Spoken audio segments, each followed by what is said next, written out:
Welcome back to the Cowboys Report, everyone. Today, we're diving deep into a major development coming out of Dallas. The Cowboys have officially moved on from defensive coordinator Matt Eberflus. This decision has already sent shockwaves across the NFL landscape. Whether you agree with the move or not, one thing is clear. Dallas is at a crossroads defensively. This roster still has elite talent, still has playoff expectations, and still plays under the brightest lights in football. So today's episode is all about what comes next. We're going to break down 10 potential replacements, starting from number 10 all the way to the top candidate. We'll talk scheme fit, coaching philosophy, player development, locker room leadership, and, most importantly, how each candidate could change the identity of the Cowboys' defense. This is not hot take analysis. This is a real football conversation. So settle in, because this is a deep one. Why Matt Eberflus was fired. Before we talk replacements, we need context. Matt Eberflus came into Dallas with a reputation built on discipline, effort, and takeaways. His defenses historically emphasized hustle, zone coverage, and forcing turnovers. But over time, cracks began to show. The Cowboys' defense under Eberflus became predictable. Offenses learned how to attack the soft spots in coverage, exploit mismatches in the middle of the field, and neutralize pressure packages.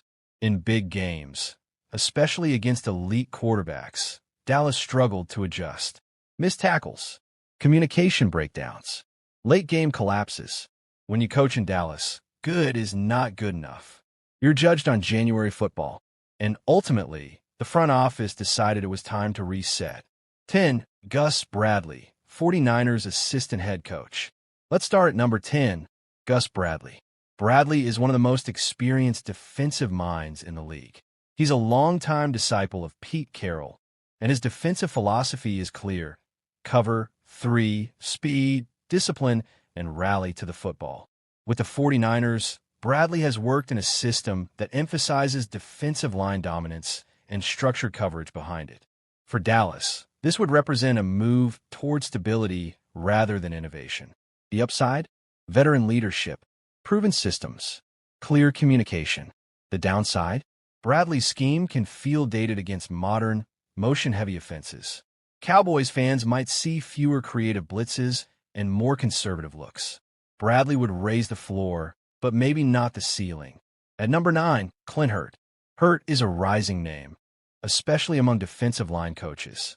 In Philadelphia, he's been instrumental in developing elite trench play. His defenses emphasize physicality, gap discipline, and collapsing the pocket without excessive blitzing. For Dallas, this would be a trenches first hire. Hurt could unlock even more from the Cowboys' pass rush, particularly if the team wants to dominate up front and simplify coverage responsibilities on the back end. However, Hurt has limited experience calling full defenses. He's more projection than certainty. This would be a bet on development over reputation. 8. Jeff Ulbrich, former Falcons DC. Jeff Ulbrich checks a lot of boxes. He's intense. He's respected. He's a former linebacker who understands modern hybrid defenses. Ulbrich's schemes tend to be aggressive, blending pressure with versatile linebacker play. In Dallas, that could translate into more creativity in the front seven and more flexibility against the run. The concern? His previous defenses have been inconsistent, especially against elite quarterbacks.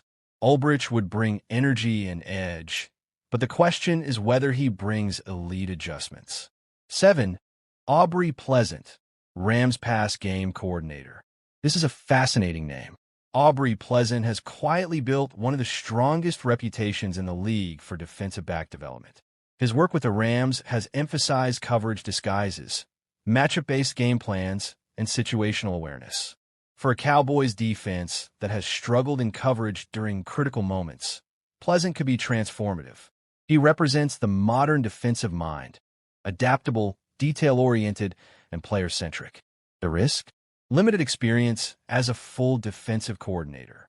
But sometimes the next great coordinator comes from exactly this background. 6. Dennard Wilson, Titans DC. Dennard Wilson brings toughness. His defenses are physical, disciplined, and built to survive in ugly games. In Tennessee, Wilson has leaned on aggressive run fits and coverage accountability. For Dallas, this would signal a shift toward defensive identity over flash.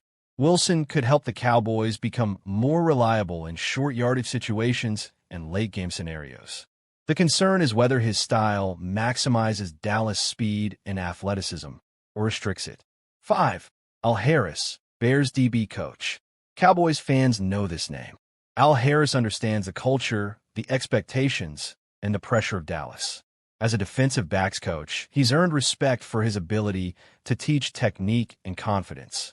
Promoting Harris would create continuity and locker room buy-in.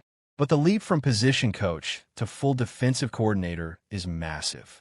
This would be an emotional hire, not necessarily a strategic one. 4. Fired head coaches. This category matters. Recently fired head coaches often become elite coordinators. They've seen everything. They've failed. They've learned. Dallas could target someone hungry, experienced, and eager to rebuild their reputation. This option offers the highest floor, but depends entirely on who becomes available. 3. Jim Schwartz, Browns DC. Now we're getting serious. Jim Schwartz is one of the most respected defensive coordinators in football. His defenses are aggressive, attacking, and relentless. Schwartz believes in dictating terms. He doesn't wait for offenses to make mistakes. He forces them. In Dallas, Schwartz could unleash the pass rush and simplify reads for the secondary. The concern? His style can be boom or bust. But in a league where pressure wins, Schwartz makes sense. 2. Jim Leonhard, Broncos pass game coordinator. Jim Leonhard is a coach's coach. Elite football IQ, modern schematic understanding, strong communicator. Leonhard blends college innovation with NFL structure. His defenses disguise coverage, adapt weakly, and emphasize situational mastery.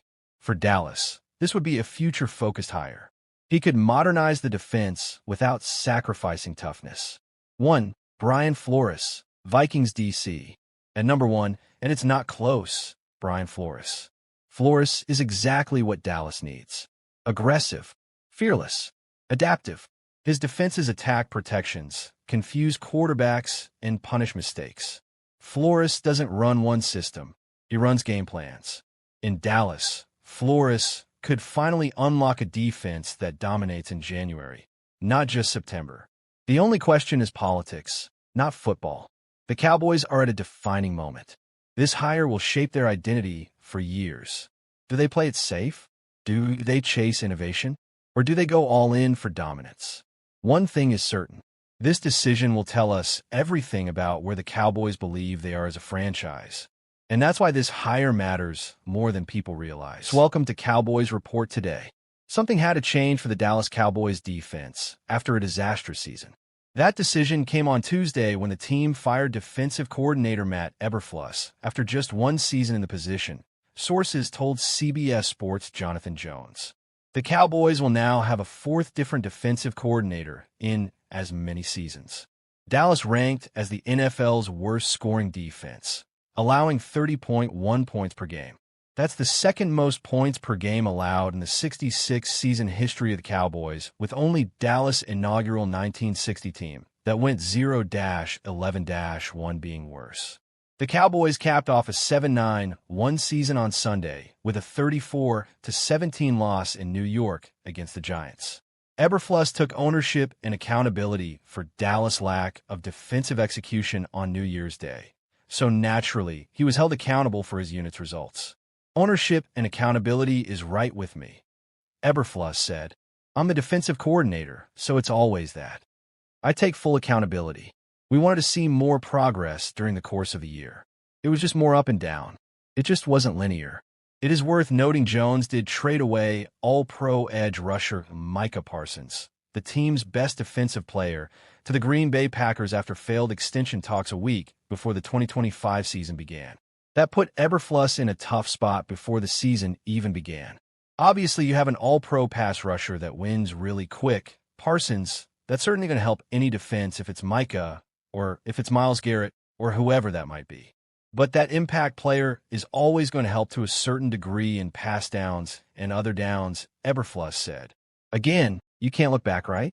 It is what it is, and then you just focus where you are. Dallas defense was sidetracked by injuries up and down their cornerback position with Darren Bland, foot, ex-Cowboy, Trayvon Diggs, knee/concussion, Siobhan Revel, knee, and Kalen Carson, knee, hamstring. Diggs and Eberflus also clashed about zone versus man coverage usage all year long before Dallas released him after Week 17. I think the start of the year, guys were in and out in terms of we weren't at full force, Eberflus said. And then when we got some guys back, I thought we had a good stretch there. I thought the stretch was pretty good. We started to improve. I know we improved in the run defense and the third down defense. And then from there, we just didn't execute the way we wanted to at certain moments. Certainly some good execution in there at times, but it's got to be better. The additions of three-time Pro Bowl defensive tackle Kenny Clark in the Parsons trade, and All-Pro defensive tackle Quentin Williams in a trade deadline deal with the New York Jets helped the Cowboys improve their run defense. Dallas ranked 29th in run defense in 2024, 137.1 rushing yards per game allowed, and 23rd in 2025, 125.5 rushing yard per game allowed.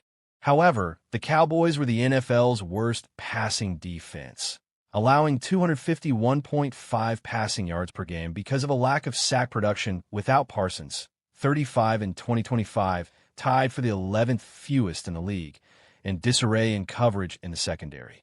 Jones took some accountability for Dallas' defensive woes, saying he understands the team has to acquire better players on all three levels of its defense in order to improve in 2026 no matter who is calling the plays. What that defense represents is the personnel department that represents above that my department. It represents everybody involved in contracts. We all take it, and that's no kidding, Jones said on January 2nd on 105.3 The Fan in Dallas. I'll assure you we won't walk in there and say, you know what, Eberflus and this guy over here and this guy over here, let's change that out and it'll all be right. Let's go get a Coke and let them think about it. That's not how it works.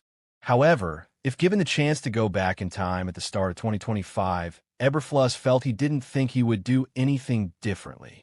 That's an intriguing stance to take after coordinating a defense that ranked bottom 3 in the NFL in numerous key metrics this season. I don't really think about it that way, Eberflus said. I think about being in the moment and just keep adjusting and learning and growing and getting better. I don't think I'd do anything differently. I think I would just work to adjust when you get different players in and those things. I think that's what you do as a coach. Other pieces of clarity we have is draft position. The Cowboys are officially locked into the number 12 overall pick in the 2026 NFL Draft, and that matters more than some people might realize. This wasn't just a random outcome. The Cowboys' loss to the Giants combined with the Falcons' win directly impacted the draft order, allowing Dallas to move up and secure a better position. In a draft that is shaping up to be deep at multiple positions of need, picking at number 12 puts the Cowboys right in the middle of the action. At number 12, the Cowboys are in a sweet spot. They're high enough to land a premium talent, but not so high that they're locked into one position or one type of player. This is the range where teams can react to how the board falls. If quarterbacks push elite defenders down, Dallas benefits. If offensive tackles rise early, defensive playmakers may be sitting right there. Flexibility is power on draft night, and the Cowboys will have it. As we look ahead to potential draft targets, one thing becomes clear very quickly. Defense is going to be a major theme. Linebacker, edge rusher, corner, and safety all show up when you start mapping out realistic options at number 12. That tells you a lot about how the Cowboys see their roster. This isn't about tearing things down. It's about upgrading speed, physicality, and long-term stability. One name that immediately jumps off the board is Arvell Reese, linebacker from Ohio State. Reese brings size, speed, and instincts, and he fits exactly what modern NFL defenses want at linebacker. He can move sideline to sideline, handle coverage responsibilities, and still come downhill with authority. Drafting a linebacker at 12 might not feel flashy to some fans, but it's the kind of move that stabilizes a defense for years. Reese isn't just a tackler, he's a tone setter. Staying with Ohio State, Sonny Styles is another name to watch closely. Styles is versatile, physical, and comfortable playing in space.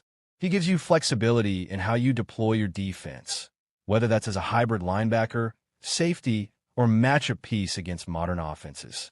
The Cowboys have struggled at times with versatility on defense, and Styles would directly address that issue. This is the kind of pick that defensive coordinators love, even if casual fans have to warm up to it. Then there's Caleb Downs, one of the most exciting defensive backs in the entire draft class. If Downs is available at 12, the Cowboys will have a serious decision to make. He brings instincts, range, and playmaking ability on the back end, something Dallas has been searching for consistently. A safety like Downs can erase mistakes, disguise coverages, and change the way offenses game plan. Drafting him would be a statement that the Cowboys want to control games defensively from the secondary out.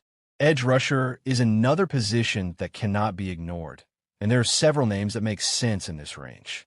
Reuben Bain Jr. out of Miami is a powerful, explosive edge defender who can win with strength and quickness. He brings energy, physicality, and upside. David Bailey from Texas Tech offers a different profile, with speed and bend that translate well to the NFL pass rush game. Keldrick Falk from Auburn is another intriguing option, known for his motor and ability to disrupt plays even when he doesn't get home. The Cowboys know that you can never have enough pass rushers, especially in a conference loaded with elite quarterbacks. Cornerback also looms large, especially with names like Mansour Delane from LSU and Jermad McCoy from Tennessee. Delane brings size and physicality, fitting the profile of an outside corner who can handle press coverage. McCoy offers athleticism and ball skills, giving you someone who can grow into a true number one corner over time. In today's NFL, cornerback isn't a luxury, it's a necessity. If the Cowboys believe one of these players can anchor the secondary, number 12 is exactly where you make that move. Offensively, there are a couple of names worth serious discussion. Jeremy Love from Notre Dame is a dynamic running back with burst, vision, and big playability. Drafting a running back at 12 is always controversial, but if the Cowboys believe Love is a true difference maker, it could reshape their offense. Meanwhile, offensive tackle prospects like Francis Magioa from Miami and Spencer Fano from Utah address long-term needs in the trenches. You win in the NFL by controlling the line of scrimmage, and investing in offensive tackle is investing in the future of your quarterback and your offense. When you step back and look at all of these names together, one thing becomes obvious. The Cowboys are positioned to draft a cornerstone player. This isn't about filling a temporary hole. This is about finding someone who will still matter 3, 4, 5 years down the line. The outcome of week May 18th have felt disappointing in the moment, especially with the loss to the Giants. But in the long view, it reshaped the Cowboys' draft future in a meaningful way. As draft season unfolds, the conversation will evolve. Board will change. Prospects will rise and fall. But the reality won't change. The Cowboys are picking 12th, and that pick could define the direction of this franchise. Whether it's defense, offense, or the trenches, Dallas has an opportunity to get it right. Cowboys Nation will debate, argue, and speculate all the way up to draft night. But when the card is finally turned in, we'll find out exactly how the Cowboys view themselves. This draft isn't just about talent. It's about identity. And at number 12, the Cowboys have a chance to choose who they want to be. Cowboys Nation talking, arguing, and sometimes fighting on the timeline, and that's the mock draft and trade debate. With the Cowboys locked into the number 12 overall pick in the 2026 NFL Draft, the big question isn't just who they'll take, but whether they should stay right where they are, trade up, or trade back. And this is where philosophy comes into play, because how you approach this decision tells you a lot about how the Cowboys view their roster and their urgency to win right now. If the Cowboys stay put at number 12, they're betting that one of their true top-tier prospects falls into their lap. This is the safest option. No extra draft capital spent, no panic move, just letting the board come to you.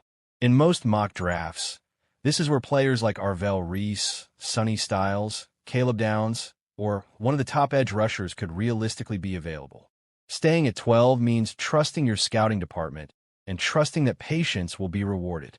For a front office that values discipline, this approach makes a lot of sense. But now let's talk about trading up because this is where things get controversial. Trading up from 12 would signal that the Cowboys believe there is a true difference maker at the top of the board who cannot be missed. Maybe that's Caleb Downs if he starts slipping but won't make it past the top 10. Maybe it's a dominant edge rusher like Reuben Bain Jr., who the Cowboys believe can change games immediately. Trading up costs draft capital, and that's the risk. You're sacrificing future depth for present impact. The question is whether this roster is close enough to justify that kind of move. If the Cowboys trade up, they're essentially saying, we know exactly who we want, and we're not leaving it a chance. That can be powerful, but it can also be dangerous. Miss on that pick, and you've set yourself back not just for one season, but for multiple years. Cowboys fans have seen both sides of this before. Aggressive moves can redefine a team, but they can also haunt you. Now let's flip the script and talk about trading back, because this might actually be the most realistic scenario of all. Trading back from number 12 would mean the Cowboys believe the talent drop-off is minimal and that they can still land a quality starter later in the first round. This approach aligns perfectly with a team that wants more bites at the apple. More picks mean more chances to hit. If Dallas can move back 5 to 8 spots and still land a corner like Mansour Delane, an edge like David Bailey, or a tackle like Spencer Fano, while adding an extra second or third-round pick, that's a win on paper. The risk with trading back is obvious. You might miss out on your guy. If there's one player you truly believe in and he's sitting there at 12, trading back and watching another team take him can be painful. This is where conviction matters. Do the Cowboys have a clear top target, or do they see this draft as a cluster of similarly graded players? That internal board will decide everything. Now, let's put this into a mock draft context. Imagine the top of the draft goes heavy offense early, quarterbacks, offensive tackles, maybe a wide receiver or two. Suddenly, defensive players start sliding. At 12, the Cowboys could be staring at a dream scenario where Caleb Downs or Arvell Reese is still available. In that situation, trading back becomes much harder to justify. You take the player, turn the card, and don't overthink it. On the other hand, imagine a board where the top defensive names are gone, and you're looking at multiple edge rushers, corners, and offensive linemen with similar grades. That's when the phone should be ringing. That's when a trade back makes sense. You accumulate value, stay flexible, and let the draft come to you. This is how smart teams stay competitive year after year. What about offense? That's where the Jeremiah Love debate comes in. Taking a running back at 12 will divide the fan base immediately. Some will argue he's a game changer who elevates the entire offense. Others will say the value simply isn't there. In a trade-back scenario, drafting Love later in the first round suddenly feels more reasonable. Context matters, and draft position changes perception. When you zoom out, the mock draft and trade debate isn't really about one pick. It's about identity. Are the Cowboys a team that plays it safe and trusts development? Are they a team willing to take a big swing for immediate impact? Or are they a team that prioritizes volume and flexibility? Each option tells a different story about how the Cowboys see their window. At number 12, the Cowboys control their destiny more than people realize. They don't have to force anything. They don't have to panic. But they also can't afford to be passive. The best drafts are proactive without being reckless. As draft night approaches, the Cowboys front office will be judged not just on the player they select, but on the path they chose to get there. Whether they stay, move up, or move back, that decision will echo long after the pick is announced. And for Cowboys Nation, that's what makes this draft so fascinating. But speeds up behind the scenes. When the games stop, the real work begins, and for this franchise, that work comes with pressure that very few teams in the league truly understand. The Cowboys don't evaluate seasons the same way other teams do. They don't ask if they were competitive or if they showed progress. They ask one question: did this team move closer to a championship? And once again, that question doesn't have a comfortable answer. Right now, the biggest cloud hanging over this offseason is the future of Matt Eberflus. Officially, no decision has been announced. Unofficially, around the NFL, the expectation remains that Eberflus is going to be fired. That expectation didn't come from one bad performance or one ugly loss. It came from pattern, inconsistency, missed opportunities, and a defense that never fully felt like it reached the level it was supposed to reach. In Dallas, you don't get unlimited time to figure things out. The standard is immediate impact, and when that standard isn't met, patience wears thin very quickly. What makes this situation more complex is the timing and the messaging coming from the Cowboys themselves. Brian Schottenheimer recently spoke about the team's timeline, and his words were deliberate. He talked about going through the process, doing the work, and not rushing any decisions. He mentioned the next 10 to 12 days as a critical evaluation period. On the surface, that sounds responsible, even smart. But in the NFL, not rushing doesn't mean standing still. While the Cowboys are evaluating, other teams are interviewing, negotiating, and locking in their futures. Time is a resource in this league, and how you use it often determines whether you're ahead or behind. Pause. Compare patience versus urgency. Give an example from past Cowboys off-seasons. If and when the Cowboys move on from Eberflus, the next question won't just be who replaces him, but what direction the franchise truly wants to go. Are the Cowboys still committed to building around defense? Or do they believe the modern NFL demands an offensive-minded leader? This roster has talent on both sides of the ball, but talent alone doesn't create identity. Identity comes from coaching, from philosophy, from the way a team responds when things go wrong. The next head coach will have to do more than call plays. He'll have to manage personalities, handle pressure, and make adjustments in real time. Coaching the Cowboys isn't just a football job. It's a leadership test under constant scrutiny. While fans tend to focus on coaching, the front office is also preparing for some of the hardest decisions of the offseason: roster cuts. Every year, teams talk about culture and loyalty, but the salary cap doesn't care about feelings. The Cowboys will have to identify players whose contracts no longer match their production, players whose health has become a concern, and players who may not fit the scheme of the next coaching staff. These decisions are never easy, especially when they involve veterans who have been part of the locker room.